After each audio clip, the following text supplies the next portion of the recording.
تقویٰ کی اہمیت تزکیہ ہو تربیت بندہ مومن کی ہے پہچان دیتا ہے پیغام یہ رمضان۔ بسم اللہ الرحمن الرحیم۔ ناظرین محترم، السلام علیکم ورحمۃ اللہ وبرکاتہ۔ پیغام ٹی وی کی اسپیشل افطار ٹرانسمیشن میں آپ کو خوش آمدید کہتے ہیں۔ تربیت اور تزکیہ نفس ہم سیکھ رہے ہیں، دم بدم رمضان کے لمحات میں آگے بڑھ رہے ہیں، دلوں کی نگری آباد ہو رہی ہے اور کیفیات ڈیولپ ہو رہی ہیں۔ ناظرین محترم، معاشروں میں جو ماہرین عمرانیات بیان کرتے ہیں، جو ہم دیکھتے ہیں انسانی تاریخ میں، 3 طرح کے گروہ ہوتے ہیں عموماً۔ ایک وہ لوگ جو پازیٹیو حق پرست، حق پر چلنے والے تھوڑے، ان کے مقابلے میں باطل والے لوگ ذرا زیادہ، لیکن زیادہ فرق نہیں۔ ایک انبوہ کثیر جو تیسری طرف ہوتا ہے، وہ دیکھ رہے ہوتے ہیں عوام الناس کہ یہ جو کشمکش ہے 2 گروہوں میں، یہ جو جھگڑا ہے، اس میں فتح یاب کون ہوتا ہے؟ جو فتح یاب ہوگا ہم اس کی طرف ہو جائیں گے۔ ایسا ہی ہوا، 2 گروہ ٹکرائے، بار بار ٹکرائے، لوگ انتظار کرتے رہے، اور پھر ایک ٹرننگ پوائنٹ آیا اور جال حق وزحق الباطل، حق آ گیا اور باطل جو ہے وہ دوڑ گیا، ختم ہوا۔ اور اس کے نتیجے میں اگلے ہی سال میں اذا جاء نصر اللہ والفتح ورأیت الناس یدخلون فی دین اللہ افواجا، فوج در فوج لوگ آئے یہ دیکھ کے کہ مدینے والے فتح یاب ہو گئے ہیں۔ 8 ہجری کا زمانہ، فتح مکہ ہمارا آج کا موضوع ہے، اور ہماری تربیت کرنے کے لیے، ہمیں اس سے بتانے کے لیے کہ آج کی دنیا میں ہم اس وقت رہتے ہوئے کیا فیض حاصل کر سکتے ہیں، 2 انتہائی معتبر شخصیات پیغام کے اسٹوڈیوز میں تشریف فرما ہے۔ ہمارے مستقل پینلسٹ جناب پروفیسر ڈاکٹر محمد حماد لکھوی صاحب، آپ ڈین ہیں faculty of Islamic studies Punjab university میں، ممبر ہیں قرآن بورڈ کے، اور آپ کے خاندان کی جو خدمات ہیں، جس کے آپ چشم و چراغ ہیں، وہ محتاج تعارف نہیں ہیں۔ خاندان لکھویہ، اور اللہ تعالیٰ نے بزرگوں کو جو سعادتیں عطا فرمائی، آپ اسی ذمہ داری کو لے کر ملکی سطح پر بھی اور بین الاقوامی سطح پر بھی اپنی خدمات سر انجام دے رہے ہیں۔ ڈاکٹر صاحب السلام علیکم ورحمۃ اللہ وبرکاتہ۔ آپ کو بہت شکریہ، آپ تشریف لاتے ہیں، وقت دیتے ہیں۔ اور ساتھ ہماری خوش بختی تشریف فرما ہے پروفیسر ڈاکٹر محمد سعد صدیقی صاحب، اور آپ ڈائریکٹر ہیں institute of Islamic studies university of Punjab, اور دونوں وہ شخصیات آج جمع ہوئی ہیں جو ایک ادارے میں کام بھی کرتے ہیں ایک جگہ پر، اور ہم آہنگی بھی ہے۔ اور میں جو قدر اشتراک دیکھتا ہوں اس میں، جیسے میں نے خاندان لکھویہ کا تذکرہ کیا، ایسے خاندان کاندلویہ اللہ رب العزت نے آپ کے بزرگوں کو جو سعادتیں نصیب فرمائی ہیں، اور جس دین کے آپ بھی علمبردار ہیں، اقدار اور روایات کو لے کر چل رہے ہیں، اللہ تعالیٰ آپ کو بھی جزائے خیر عطا فرمائے۔ ڈاکٹر صاحب السلام علیکم ورحمۃ اللہ وبرکاتہ۔ السلام ورحمۃ اللہ۔ آپ تشریف لائے ہیں، بہت شکریہ۔ آپ کی گوناگو مصروفیات میں بہت شکر گزار ہوں، میرے ناظرین بہت شکر گزار ہیں آپ کے۔ ڈاکٹر صاحب، فتح مکہ میں عرض کر رہا ہوں، ہمارا آج کا موضوع بھی ہے۔ اس وقت حالات کیا تھے، اور جو پیچھے ایک تسلسل ہے تو کیسے یہاں تک پہنچا ہے، اور جو آپ فرماتے ہوتے ہیں کہ پہلے ڈیفنس تھا پھر اوفینس ہے، تو یہ جو کیفیات ہے ساری کی ساری، اور اس وقت عرب کے سیاسی حالات اس وقت وہ کس کیفیت میں تھے، ذرا روشنی ڈالیے۔ بسم اللہ الرحمن الرحیم۔ دیکھیں، نبی اکرم صلی اللہ علیہ وسلم کو جو مزاحمت درپیش تھی مکہ مکرمہ میں، وہ شدید تر ہو گئی مدینہ منورہ میں آنے کے بعد، پھر وہ مسلح جنگ میں بدل گئی، اور گویا نبی کریم صلی اللہ علیہ وسلم کے ارد گرد، یعنی مدینہ منورہ کی اس چھوٹی سی ریاست کے ارد گرد دشمنوں کا ایک بہت بڑا ایک کہہ لیجیے ایک مجمع تھا، جو مدینہ کی اس ریاست سے مشرق میں بھی، مغرب میں بھی، شمال میں بھی، جنوب میں بھی ہر طرف گویا دشمن موجود تھے، اور یہ مدینہ کی ریاست گھری ہوئی تھی۔ جو آپ نے ڈیفینسو اور اوفینسو کی بات کی تو یہ اس کا ٹرننگ پوائنٹ ہے غزوہ احزاب، اور غزوہ احزاب کے موقع پر نبی کریم صلی اللہ علیہ وسلم نے یہ اعلان کر دیا تھا اپنی، جس کو آپ جدید اصطلاح میں کہتے ہیں پیراڈائم شفٹ، تو آپ نے تبدیلی، حکمت عملی میں تبدیلی کا اعلان کر دیا تھا، جو بخاری شریف میں نبی اکرم صلی اللہ علیہ وسلم فرمایا کہ الآن نغزوہم ولا یغزونا ونحن نسیر الیہم، اب ہم ان سے لڑیں گے، اب وہ ہم سے نہیں لڑیں گے، اور اب ہم ان کی طرف پیش قدمی کریں گے۔ پیشن گوئی بھی ہے۔ اب دیکھیں وہاں پہ پیش قدمی مدینہ منورہ کے عین شمال میں خیبر ہے، جہاں پہ یہودی جا کے آباد ہو گئے تھے، جن کو یہاں سے جلا وطن کیا گیا تھا، اور وہ بڑے دشمن تھے۔ دوسری طرف قریش مکہ تو ابتدا سے دشمن چلے آ رہے تھے، اور قریش مکہ کو تو جو چرکے لگے گزشتہ جنگوں میں اس کا وہ بدلہ بھی لینا چاہتے تھے، لہٰذا یہ ہے کہ ایسی کیفیت تھی کہ پالیسی کا اعلان نبی پاک صلی اللہ علیہ وسلم نے کر دیا کہ اب ہم پیش قدمی کریں گے۔ صورتحال یہ تھی کہ آپ پیش قدمی اگر مکہ کی طرف کرتے تو یہ عین جنوب میں تھا، تو پھر پشت خالی رہتی اور شمال سے ان کو موقع مل جاتا کہ وہ آ کے حملہ کر دیتے، اور اگر نبی پاک صلی اللہ علیہ وسلم پہلے پیش قدمی ادھر فرماتے تو پھر موقع ان کو مل جاتا۔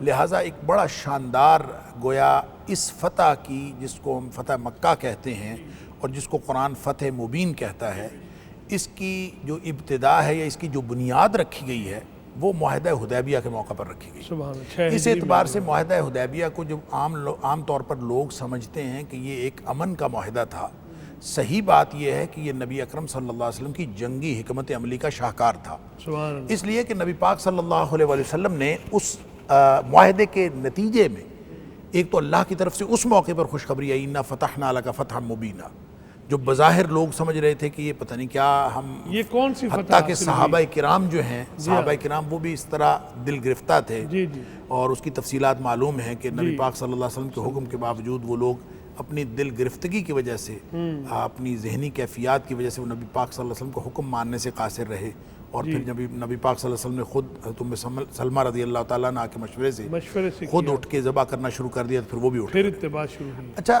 یہ یہاں بنیاد رکھ لی گئی، اِنَّا فَتَحْنَا لَكَ فَتْحًا مُبِينًا، لیکن عملاً جی، پہلے نبی پاک صلی اللہ علیہ وسلم نے پیش قدمی یہ نہیں فرمائی۔ اللہ اکبر۔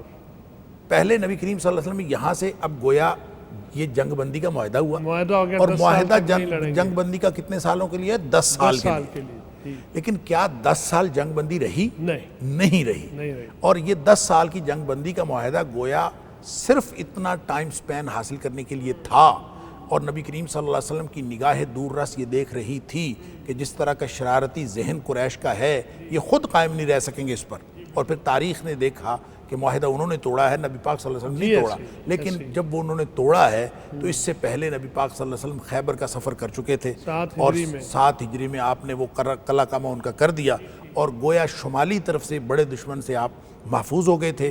اب گویا ایک جنوب کی طرف مکہ رہ گیا تھا، اور اس کو فتح کرنا، اور یہاں پہ یہ اس لیے بھی ضروری تھا، نبی پاک صلی اللہ علیہ وسلم جب یہاں سے نکلے تھے ہجرت کے موقع پر، اور اس موقع پر نبی کریم صلی اللہ علیہ وسلم چھوڑنا تو نہیں چاہتے تھے، اور جنم بھومی سے، جو ہمارے بر صغیر کی زبان میں جس کو جنم بھومی کہتے ہیں کہ جو آپ کی جائے پیدائش ہے، اس سے تو ہر ایک کو قدرتی انس ہوتا ہے۔ پھر نبی پاک صلی اللہ علیہ وسلم کو جو کعبۃ اللہ کے ساتھ پیار تھا، پھر اپنا گھر تھا، پھر نبی پاک صلی اللہ علیہ وسلم وہاں سے تشریف لے گئے، تو اللہ تعالیٰ نے اسی وقت وعدہ کر لیا تھا لَرَادُّكَ إِلَىٰ مَعَادٍ، کہ واپس میں تمہیں لے کے آؤں گا، لیکن فاتح کی حیثیت سے۔ اب یہاں پہ ہجرت میں ایک اور بات اس پس منظر میں صرف اشارتاً کرتا جاؤں، اس کی تفصیل تو انشاءاللہ ہم ڈاکٹر صاحب سے دیکھیں گے، کہ دیکھیں نبی کریم صلی اللہ علیہ وسلم مکہ مکرمہ کے اندر رہے ہیں، 360 بت تھے، نہیں گرائے، تشریف لے گئے ہجرت کر کے، بت نہیں گرائے،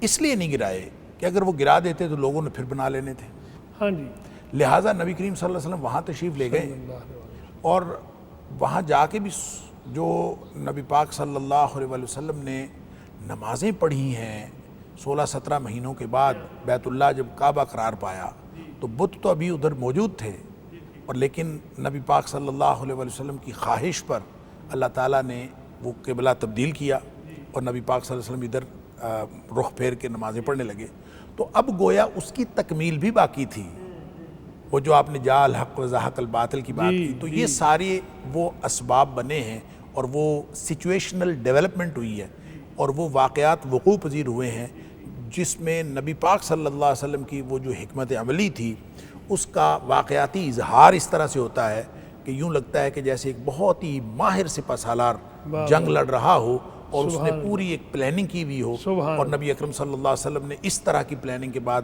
اس کا فتح مکہ کا موقع ہے، یہ اس کا پس منظر میں نے عرض کر دی۔ سبحان اللہ۔ ڈاکٹر صاحب، وہ کوہ فاران کی چوٹیوں سے اترے گا اور 10,000 قدسیوں کے سمیت آئے گا، بہت پہلے بتا دیا گیا۔ اللہ اکبر۔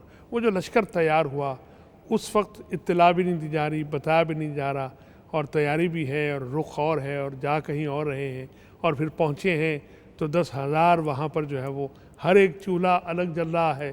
وہ جو ساری کیفیات ہیں اس لشکر کی تیاری کی اور اس لشکر جرار کے مدینہ کے مکہ کے نواح میں پہنچنے کی تفصیلات فرمائیے۔ بسم اللہ الرحمن الرحیم، نحمدہ ونصلی ونسلم علی رسولہ الکریم، اما بعد۔ دیکھیے، بات اصل میں یہ ہے کہ جیسے ڈاکٹر صاحب پس منظر بیان کر رہے تھے، اسی طرح یہ ایک یعنی فتح مکہ کوئی 1-2-4 مہینوں کی پلاننگ اور منصوبہ بندی کا نتیجہ نہیں ہے، اللہ بلکہ اگر آپ غور کریں تو سفر ہجرت سے ہی فتح مکہ کی تیاری شروع ہو گئی۔ سبحان اللہ، سبحان اللہ۔ اور وہ کیسے کہ دیکھیے، ایک بات جب ہم سیرت پڑھتے ہیں تو سیرت میں ہم ایک واقعہ پڑھتے ہیں، اور وہ واقعہ یہ ہے کہ رسول اللہ صلی اللہ علیہ وسلم نے مدینہ منورہ میں یعنی یثرب میں داخل ہونے سے پہلے قباء کے مقام پر قیام فرمایا، اور اس قیام کے دوران آپ نے ایک خطبہ ارشاد فرمایا جو خطبہ تقویٰ کے نام سے محدثین کے ہاں اور سیرت نگاروں کے ہاں معروف ہے۔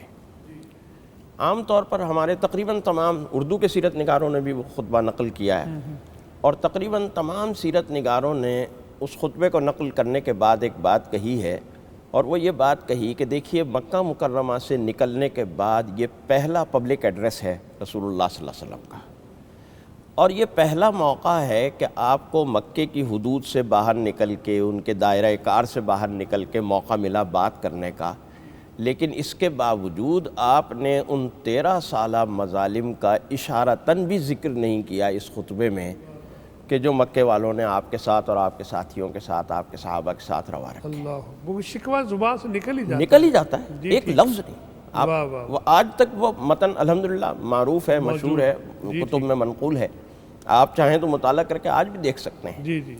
اچھا، اب یہ بلا شبہ رسول اللہ صلی اللہ علیہ وسلم کی وسیع و ظرفی اور حوصلہ کی بلندی تھی، بلا شبہ، اس میں کوئی شک۔ لیکن ایک اور بات جو اس کے اندر ذرا پنہا نظر آتی ہے، وہ آپ فرمائیں گے نا جی، وہ یہ کہ رسول اللہ صلی اللہ علیہ وسلم نے وہ جو حکمت کی بات کی نا حماد صاحب نے، کہ رسول اللہ صلی اللہ علیہ وسلم کی حکمت اور فراست نبوت تھی، اور اس حکمت اور فراست نبوت نے یہ بھانپ لیا تھا کہ آئندہ چند دنوں میں، جب آپ قبا میں ہیں، جی جی، قبا میں آپ نے یہ بھانپ لیا تھا کہ آئندہ چند دنوں میں مجھے یثرب میں داخلہ ملے گا، اور پھر یثرب نہیں رہے گا، مدینہ النبی بن جائے گا، سبحان اللہ، اور وہ اسلامی ریاست کا آغاز ہوگا۔ آپ نہیں چاہتے تھے کہ اسلامی ریاست کا آغاز اس تأثر کے ساتھ ہو کہ یہ چند مظلوم لوگ ہیں، ستائے ہوئے زخم خوردہ بیچارے، ان کے ساتھ ہمدردی کرو، ان کے پر ترس کھاؤ، ان کے ساتھ محبت کرو، ان کے زخموں یہ پر بیچارے مرہم لوگ رکھو، ہیں، یہ بیچارے لوگ ہیں۔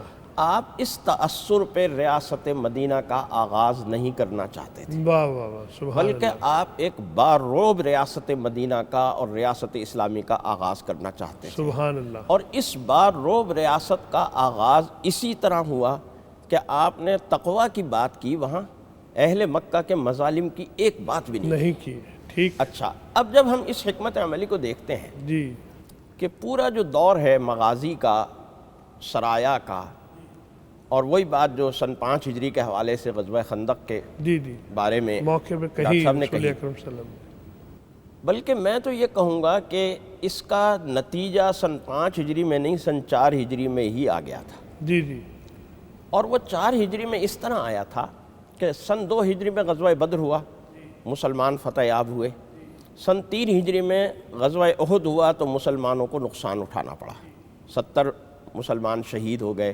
اور جو واقعات ہوئے خود رسول اللہ صلی اللہ علیہ وسلم کے دندان مبارک۔ اچھا، اب جو وار اسٹریٹجی اگر آپ دیکھیں تو وار اسٹریٹجی کے مطابق اہل مکہ کا جو مورال غزوہ بدر سے نیچے گیا تھا وہ غزوہ احد سے واپس اوپر آ جانا چاہیے تھا، ہے نا؟ ٹھیک، لیکن ایسا لیکن ہوا وہ نہیں ہوا ہے، وہ نہیں ہوا ہے، اور وہ اس طرح سے کہ غزوہ احد سے واپس ہونے لگے ابو سفیان تو کہا کہ اگلے سال بدر پہ ہم پھر لڑیں گے، پھر یہیں لڑیں گے، پھر یہیں بدر کے مقام پر لڑیں گے۔ ایسے اور اگلا سال آیا، رسول اللہ صلی اللہ علیہ وسلم اپنے ساتھیوں کو لے کر بدر کے مقام پر آ کر بیٹھ گئے، لیکن اہل مکہ مکے سے نکلے، آدھے راستے تک آئے اور واپس چلے گئے کہ آج اس سال ہمارے اندر لڑائی کی سکت نہیں، حالات سازگار نہیں ہیں، حالات سازگار نہیں، چلے بھی واپس چلے، وہ اور سیاسی کسی ایک نے بھی نہیں کہا کہ نہیں واپس نہ جائیں، سیاسی بیان بازی ظاہر ہے۔ اللہ یہ وہ رعب و دبدبا تھا کہ جو 4 سال کی قلیل مدت میں رسول اللہ صلی اللہ علیہ وسلم نے اپنے سب سے بڑے حریف اور سب سے بڑے دشمن کے اوپر قائم کر دیا تھا۔ اچھا، اب یہی رعب و دبدبا آگے بڑھا تو 5 ہجری میں انہوں نے ہمت تو کی لیکن اکیلے نہیں کی، ہاں مل ملا کے پورا عرب جمع کیا ہے، اور اس میں بھی یہ ہوا کہ شکست کھائی، طوفان آیا، آندھی آئی، جو بھی کچھ ہوا، اور رسول اللہ صلی اللہ علیہ وسلم نے پھر جو بات کہی وہ واقعتاً اللہ نے پوری کر کے دکھلائی۔ اور یہ رعب و دبدبا اپنے کمال و تمام کو پہنچتا ہے جب فتح مکہ ہوتی ہے نا۔ اب رسول اللہ صلی اللہ علیہ وسلم رمضان کے آغاز میں ہی مسلمانوں سے کہتے ہیں کہ بھئی نکلنا ہے، جانا کہاں ہے، ابھی ذرا اس کو خفیہ رکھنا، یہ اعلان نہیں ہے، یہ اعلان نہیں کرنا۔ واہ واہ واہ، ایک مسئلہ پتہ چلا کہ جی کوئی خاتون جو ہے کسی کا خط لے کر جا رہی ہے، اس کو پکڑوا گیا، اس سے وہ خط بھی برآمد کرا لیا گیا، اور یہ کوشش کی گئی کہ مکے والوں کو یہ اندازہ نہ ہو کہ مکے کی فتح کرنے کے لیے یہ لوگ آ رہے ہیں۔ اور اصل میں مکے کے لوگ جس طرح کے طبیعت کے اور مزاج کے لوگ تھے، وہ ظاہر ہے یہ سوچ بھی نہیں سکتے تھے کہ یہ لوگ ہم پر حملہ آور ہوں، ان کے ذہن میں یہ بات نہیں تھی، گمان میں نہیں تھا۔ اچھا، اب یہاں تھوڑا سا پھر واپس پیچھے جائیے کہ جب صلح حدیبیہ ہو رہی ہے، سب پریشان ہیں کہ یہ ہم کیا صلح کر رہے ہیں۔ جب صلح حدیبیہ توڑی گئی، جب بھی سب حیران تھے کہ یہ کیا ہوا، ہے نا، لیکن رسول اللہ صلی اللہ علیہ وسلم کی حکمت اور فراست نبوت تھی، اس حکمت و فراست نبوت نے صلح حدیبیہ، معاہدہ حدیبیہ کرتے وقت جو دیکھا تھا وہ کسی اور نے نہیں دیکھا، اور جب آپ نے صلح اور معاہدہ توڑا تو اس وقت آپ جو دیکھ رہے تھے وہ کسی اور نے نہیں دیکھا۔ جی ٹھیک، ڈاکٹر صاحب باتیں آپ اتنی خوبصورت کر رہے ہیں، میرا جی نہیں چاہتا ہم وقفے جائیں، لیکن وہ پابندی بھی کرنی پڑتی ہے ساتھ۔ یہیں سے لیں گے بریک کے بعد۔ ناظرین ہمارے ساتھ رہیے گا، ابھی ڈاکٹر صاحب سے ہم نے تفصیل لینی ہے، اس لشکر کی تمہید اتنی خوبصورت ہے تو اگلی بات کیسے پائے کی ہوگی۔ ملتے ہیں ایک بریک کے بعد انشاءاللہ عزیز۔ تقویٰ کی اہمیت، تزکیہ و تربیت، بندہ مومن کی ہے پہچان، دیتا ہے پیغام یہ رمضان۔ تقویٰ کی اہمیت، تزکیہ و تربیت، بندہ مومن کی ہے پہچان، دیتا ہے پیغام یہ رمضان۔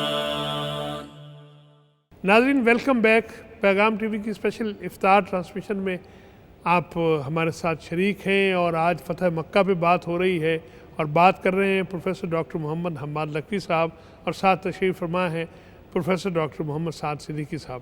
ڈاکٹر صاحب آپ فرما رہے تھے کہ صلح حدیبیہ جب توڑا انہوں نے ہے صلح کا معاملہ، آپ نے اس کی تصدیق کر دی کہ بس ٹھیک ہے ختم ہو گیا، تو وہ کیفیت اور پھر اگلا مرحلہ جی۔ اچھا، اب اس مرحلے پر رسول اللہ صلی اللہ علیہ وسلم نے جب معاہدے کے توڑنے کا معاملہ ہو گیا، اور وہ قریشی جو تھا جو مکے کا نمائندہ بن کر آیا تھا، اس نے جا کر کہا کہ بھئی میں تو بڑا کارنامہ سر انجام دے گیا، لوگوں نے کہا تم بہت بے وقوفی کر کے آئے ہو، جی ٹھیک، تمہیں پتہ ہی نہیں لگا، تمہیں پتہ ہی نہیں لگا کہ مسلمانوں نے تمہارے ساتھ کیا کر دیا۔ رسول اللہ صلی اللہ علیہ وسلم نے تیاری شروع کروا دی، جی ٹھیک، اور یہ بہت تاکید سے یہ پیغام دے دیا کہ اس تیاری کو بالکل خفیہ رکھا جائے گا۔ مدینہ منورہ سے جس وقت آپ روانہ ہوئے ہیں تو ایک تھوڑی سی تعداد تھی، جی ٹھیک، اور روٹ آپ نے وہ اختیار کیا کہ جس سے مکے والوں کو ابھی اندازہ نہ ہو کہ ہم کدھر کو جا رہے ہیں، اور یہ وہی بات تھی کہ الحرب خدعۃ، کہ جنگ نام ہی اس بات کا ہے کہ ایسی اسٹریٹجی اختیار کی جائے کہ دشمن کو اندازہ نہ ہو کہ خبر ہم نہ کیا ہونے، کرنے والے ہیں۔ ٹھیک ٹھیک، چنانچہ اس اسٹریٹجی کے تحت رسول اللہ صلی اللہ علیہ وسلم مکہ مکرمہ کی طرف روانہ ہوئے، لیکن ایک بات تھی، ایک مسئلہ تھا، اور اس مسئلے کو ظاہر ہے کہ بہت مینیوٹلی آبزرو کرنا تھا، اس کا خیال رکھنا تھا، اور وہ خیال یہ رکھنا تھا کہ اب تک جتنی جنگیں ہو رہی تھیں وہ مکے سے باہر ہو رہی تھیں، اور اب جو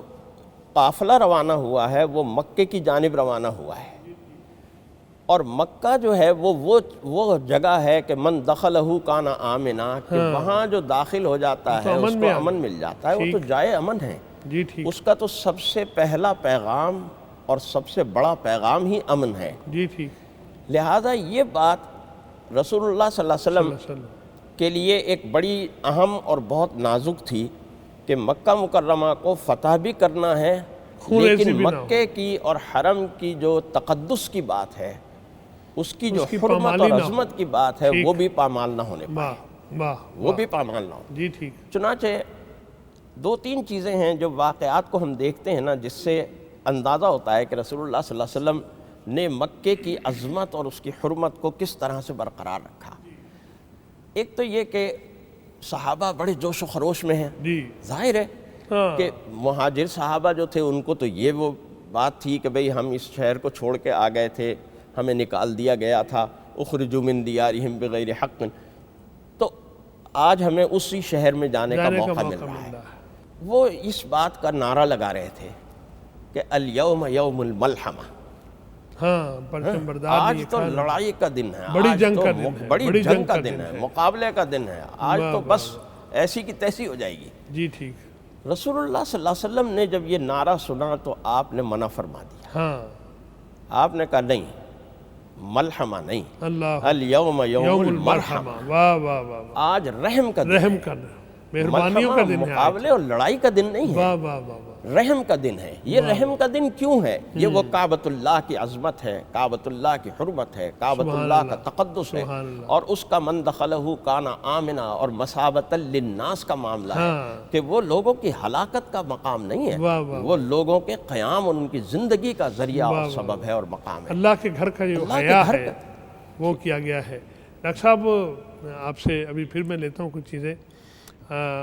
مکہ ہم پہنچ گئے، مجھے جی کرتا ہے کہ ہم ان مناظر کو اپنے ناظرین کو چشم تخیل میں بھی دکھائیں کہ ہم کیسے جا رہے ہیں، ہم اس لشکر کے پیچھے پیچھے جا رہے ہیں، تو داخلے شہر ہو گئے ہیں، حرم میں پہنچ گئے ہیں، بتوں کو توڑا گیا ہے اور وہاں پر خطبہ ارشاد فرمایا گیا ہے، اور تاریخ نے پھر چشم عالم نے ایک عجیب منظر دیکھا ہے جو شاید پہلے کبھی نہیں دیکھا ہے۔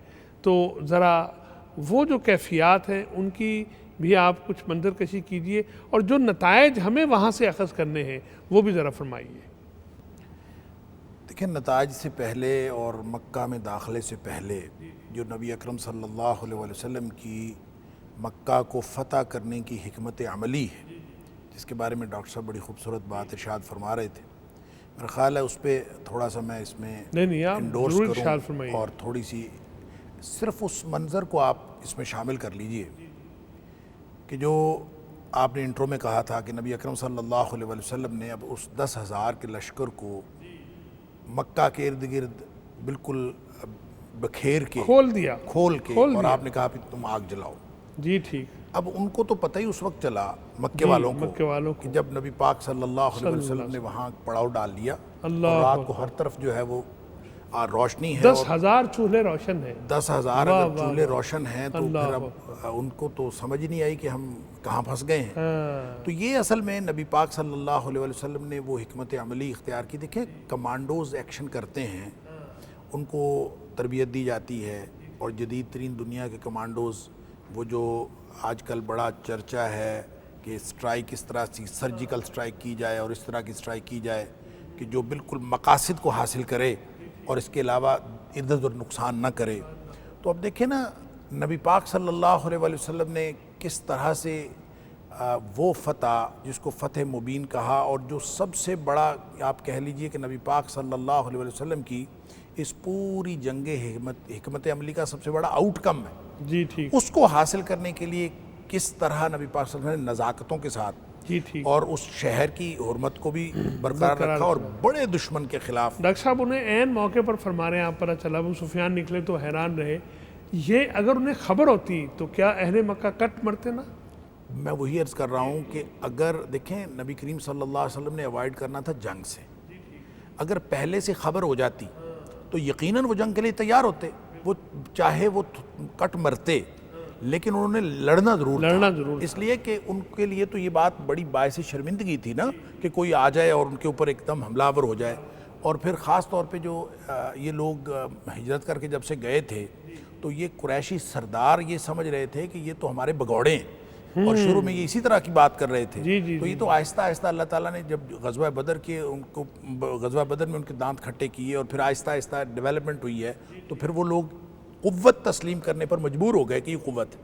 لیکن یہ ایسے ہی نہیں نبی پاک صلی اللہ علیہ وسلم نے وہ جو حاطب بن ابی بلتع رضی اللہ تعالیٰ نے خط بھیجا، لکھ دیا تھا، تو اس خط کو اتنا پرسو کیا اور باقاعدہ پیچھے ایک ڈیلیگیشن بھیجا حضرت علی رضی اللہ تعالیٰ عنہ اور حضرت ابو مرثد غنوی رضی اللہ تعالیٰ عنہ، ایک اور صحابی غالب محمد بن مسلمہ انصاری تھے، یا جو بھی 3 صحابہ پیچھے گئے.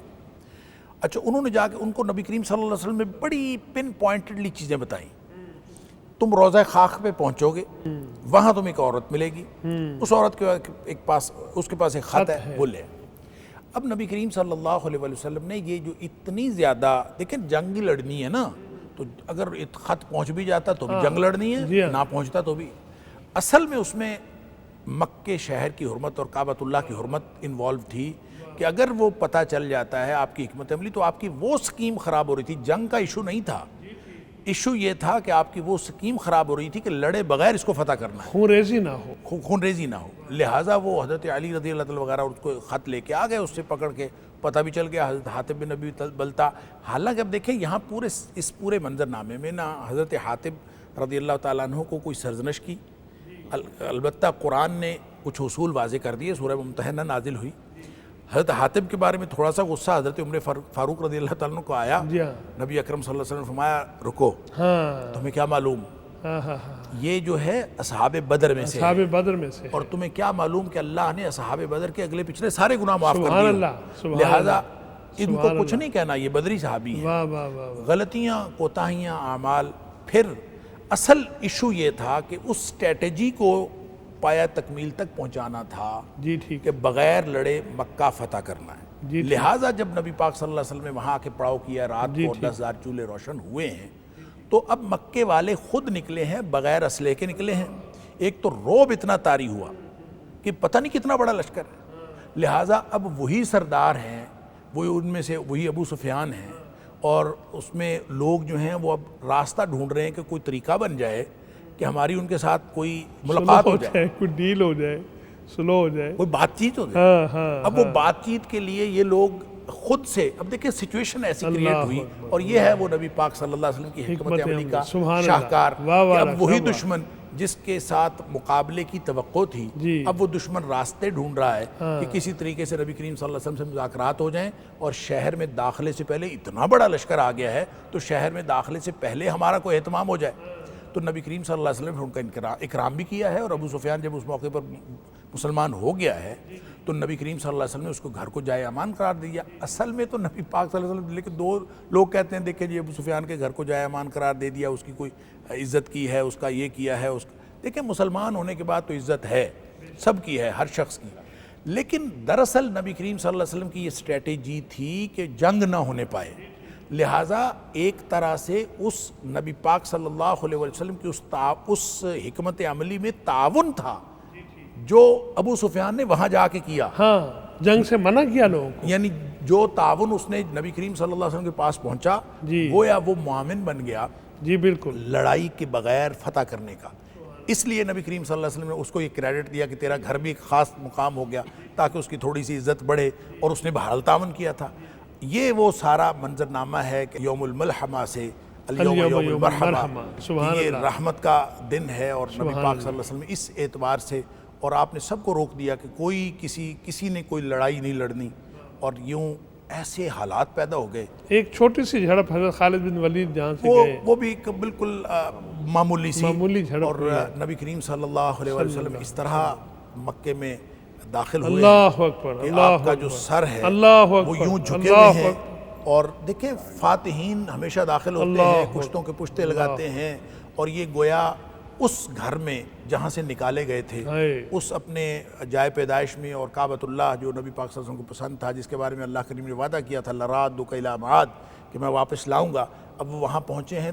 تاریخ کا گویا اہم ترین مرحلہ ہے، اور نبی پاک صلی اللہ علیہ وسلم رہتی دنیا تک کے فاتحین کے لیے ایک اسوہ چھوڑ رہے ہیں کہ ایسے موقع پر اللہ تعالیٰ کے سامنے عاجزی کرتے ہیں، اللہ تعالیٰ کی نصرت کا شکر ادا کرتے ہیں، اور اللہ کے سامنے جھکتے ہیں. لہذا نبی اکرم صلی اللہ علیہ وسلم روایات میں صحابہ کہتے ہیں کہ اس قدر گردن جھکی تھی کہ کجاوے کے ساتھ کجاوے لگ کے رہی تھی، ساتھ آپ کی اور پیشانی لگ آپ رہی کی تھی. پیشانی جو ہے کجاوے کے ساتھ لگ رہی اللہ تھی، اور یہ نبی پاک صلی اللہ علیہ وسلم کے عاجزی کا ایک اظہار تھا، اور یہ بھی ایک اسوہ ہے رہتی دنیا تک کے فاتحین. سبحان اللہ. ڈاکٹر صاحب اللہ تعالیٰ آپ کے علم میں برکت عطا فرمائے. ڈاکٹر صاحب وہاں آپ گئے ہیں اور بتوں کو منظم کیا جا رہا ہے، جال حق وزحق الباطل ان الباطل کان زہوقا. ذرا وہ منظر بیان کیجیے. بلا شبہ وہ منظر بھی قابل غور ہے. اور ایک اور بات میں ڈاکٹر صاحب کی بات میں اگر اضافہ کروں کہ جہاں رسول اللہ صلی اللہ علیہ وسلم کی اس طرح سے سر مبارک جھکا ہوا تھا اور داڑھی مبارک آپ کی کجاوے کو لگ رہی تھی، ایک اور چیز جو بڑی لطیف لکھی ہے مورخین اور سیرت نگاروں نے، مکہ مکرمہ کی اگر آپ جغرافیائی جو اس کا محل وقوع ہے وہ دیکھیں تو اس کے تین اطراف میں پہاڑ ہیں. جی ٹھیک. اور ان پہاڑوں سے اتر کر آپ مکے میں داخل ہوتے ہیں.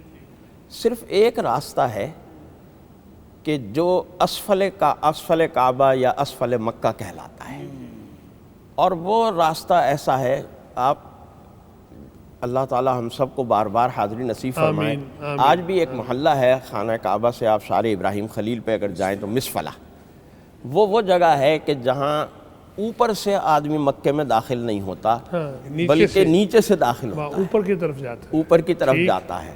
رسول اللہ صلی اللہ علیہ وسلم نے اپنے دستے کے لیے جو راستہ منتخب فرمایا مکے میں داخلے کا، وہ بھی وہ فرمایا کہ نیچے سے اوپر آئیں گے، اوپر سے نیچے نہیں آئیں گے. سبحان اللہ، سبحان اللہ. تاکہ مکے کی جو حرمت اور کعبۃ اللہ کی جو عظمت ہے وہ اپنی جگہ برقرار رہے. واہ واہ واہ. اچھا، اب خانہ کعبہ میں داخل ہوتے ہیں اور 360 بت جو ہیں وہ جو مختلف قسم کے مختلف شعبوں کے انہوں نے خدا بنائے ہوئے تھے. مختلف قبائل کے مختلف قبائل میں مختلف قبائل کے بھی بت تھے اور شعبوں کے بھی تھے. کوئی بارش کا تھا، کوئی اولاد کا تھا، کوئی رزق کا تھا، کوئی فلاں کا تھا، کوئی فلاں کا تھا. ان سب بتوں کو توڑا اور وہ جاء الحق وزحق الباطل والی بات ہوئی کہ آج باطل جو ہے وہ سمٹ گیا. اللہ. اس لیے کہ دیکھیے بات اصل میں یہ ہے کہ خانہ کعبہ کے متولی بنے ہوئے تھے قریش مکہ، اور دعویٰ ان کا یہ تھا کہ ہم ملت ابراہیمی پر ہیں. حالانکہ ملت ابراہیمی کو زندہ کرنے والے تو رسول اللہ صلی اللہ علیہ وسلم. بے شک. اس لیے کہ ملت ابراہیمی تو شرک اور بت پرستی کی ملت نہیں تھی، وہ تو پاک اس سے، وہ تو اللہ کی وحدانیت کی ملت اور امت تھی. اور اسی وجہ سے رسول اللہ صلی اللہ علیہ وسلم اس ملت ابراہیمی کو جب زندہ کر رہے ہیں تو خانہ کعبہ سے بتوں کو سب سے پہلے منہدم اور مسمار کر رہے ہیں کہ اصل ملت ابراہیمی کا علم بردار تو میں ہوں. جی ٹھیک. میری امت ہے، میرے ماننے والے ہیں، لہذا خانہ کعبہ کی تولیت جو ہے وہ آج میں اور میرے لوگوں کے ہاتھ میں ہوگی.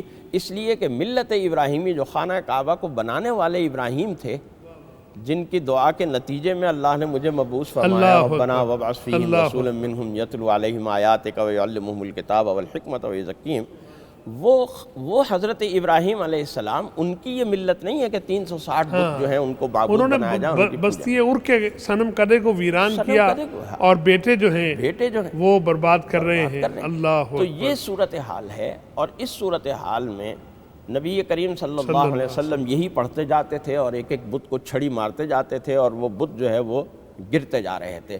گویا یہ بت گرنا ایک پوری تہذیب اور پوری ثقافت کا گرنا تھا. جی ٹھیک. یعنی یوں سمجھ لیجیے وہ کہ تو یہ صرف بالکل 360 بتوں کا بت نہیں گرنا گر نہیں رہے، تھا، بت نہیں گر رہے. یہ ایک پوری تہذیب اور پوری ثقافت کا گرنا تھا. بالکل ٹھیک. اور وہ جو بات ڈاکٹر صاحب نے فرمائی نا کہ پیراڈائم شفٹ، یہ پیراڈائم شفٹ ہو رہا ہے مکے کا، کہ وہ پیراڈائم جو زمانہ جاہلیت سے وہاں چلا آ رہا تھا اس پیراڈائم کو اب بالکل تبدیل کر دیا گیا. جی ٹھیک. اور وہ پیراڈائم جو شرک اور بت پرستی کے اوپر مبنی تھا جی ٹھیک. اب وہ صحیح ملت ابراہیمی کے اوپر آ گیا، اور پوری ملت ابراہیمی جو ہے وہ زندہ ہو گئی اور اللہ کی وحدانیت وہاں سبحان قائم ہو اللہ. گئی. ڈاکٹر صاحب چھوٹا سا وقفہ لیتے ہیں، یہیں سے بات لیں گے. میں چاہ رہا ہوں کہ وہ جو اس وقت میں خطاب فرمایا ہے رسول اکرم صلی اللہ علیہ وسلم، اس کے چند نکات فاتحین عالم کے لیے قیامت تک. ناظرین کتنی خوبصورت گفتگو ہو رہی ہے، ایمان افروز باتیں ہیں، اور ایک چھوٹا سا وقفہ پھر ملتے ہیں انشاءاللہ عزیز. تقویٰ کی اہمیت، تزکیہ و تربیت، بندہ مومن کی ہے پہچان، دیتا ہے پیغام یہ رمضان. تقویٰ کی اہمیت، تزکیہ و تربیت، بندہ مومن کی ہے پہچان، دیتا ہے پیغام یہ رمضان. ناظرین ویلکم بیک. فتح مکہ ایک تاریخ ساز دن، قیامت تک کے لیے رہنمائی. ڈاکٹر صاحب آپ فرما رہے تھے کہ بت گرا دیے گئے. چند نکات اس گفتگو کے میں چاہتا ہوں جس میں رحمت بھرا اعلان بھی شامل ہے. رسول اللہ صلی اللہ علیہ وسلم نے ایک خطبہ ارشاد فرمایا، اور اس خطبے کے اندر رسول اللہ صلی اللہ علیہ وسلم نے ظاہر ہے اسی مکے کی خانہ کعبہ کی عظمت کو، اس کی حرمت اور اس کے تقدس کو بیان کیا.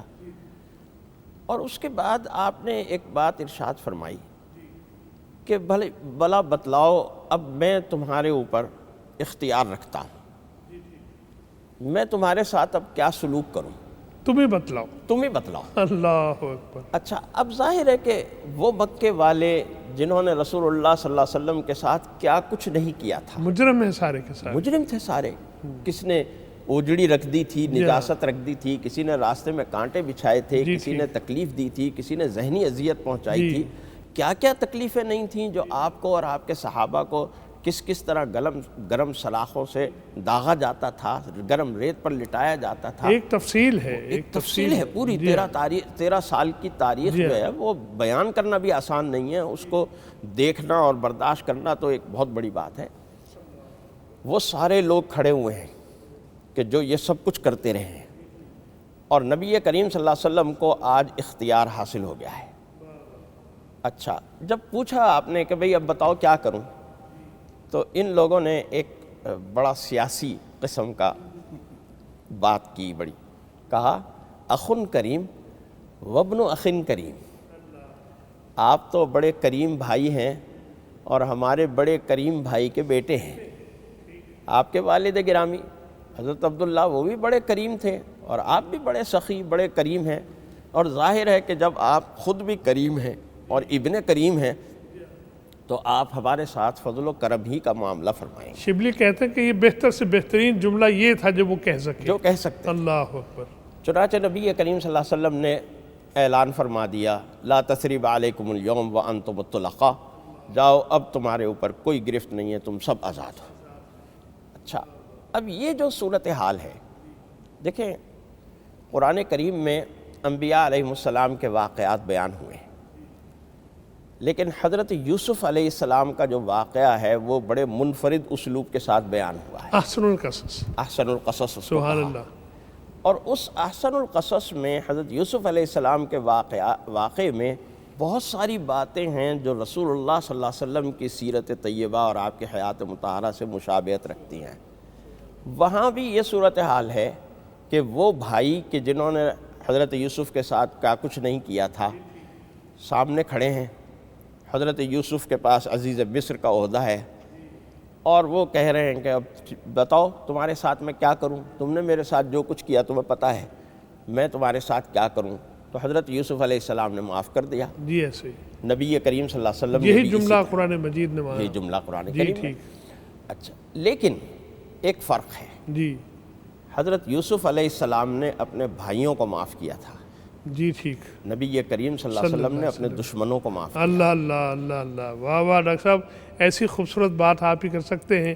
ڈاکٹر صاحب یہ جو معاملہ ہے سارا، کچھ مجرم ایسے ہیں جنہیں یہاں معافی نہیں ملی ہے، ایک تو میں یہ جاننا چاہوں گا انہیں معافی کیوں نہیں ملی ہے، دوسرا ذرا اس کو وائنڈ اپ کرتے ہوئے ہم آخری حصے میں ہیں اپنے پروگرام کی، یہ بھی فرمائیے کہ اس کے جو نتائج ہیں عرب کے لیے، پھر پوری اسلامی ریاست کے لیے، اور آج پوری دنیا کے لیے اور قیامت تک کے لیے، میرے اور میرے ناظرین اس سے فیض کیسے حاصل کریں فتح مکہ پر، اس پر ذرا بات فرمائیے۔ نتائج پر آنے سے پہلے میں ایک چھوٹا سا نقطہ جو جی ڈاکٹر ارشاد۔ صاحب کی گفتگو کے دوران میرے ذہن میں آیا جی جی ارشاد۔ کہ یہ جو لا تثریب علیکم اليوم والا فقرہ ہے، اس پہ تھوڑا سا غور کریں۔ یہ جو تثریب ہے نا، اس کا معنی یہ کہ کوئی گرفت نہیں ہے، کچھ نہیں ہے، بڑے معمولی اور عام سی بات لگتی ہے کہ آج تمہیں کوئی پکڑ نہیں ہے، کہ کوئی سزا نہیں ہوگی، جو بھی ترجمہ کر لیں یہ ٹھیک ہے۔ اس کو اگر غور سے دیکھیں اور اس کی لغت میں تثریب کیا ہوتی ہے تو پھر اس کی گہرائی بھی سمجھ میں آتی ہے، اور اس کی اور بہت سارے نقطے سمجھ میں آتے ہیں۔ سبحان اللہ۔ کہ لا تثریب، تثریب یہ ہوتی ہے، سرب سے ہے، عام طور پہ سرب کہتے ہیں اس پتلی سی یعنی پتلی تہ جو انتڑیوں کے اوپر چربی کی تہ ہوتی ہے، اس کو سرب کہتے ہیں۔ اچھا جی، اچھا، اسی سے تثریب اس طرح سے کہ وہ اتنی پتلی ہے کہ وہ نظر نہیں آتی۔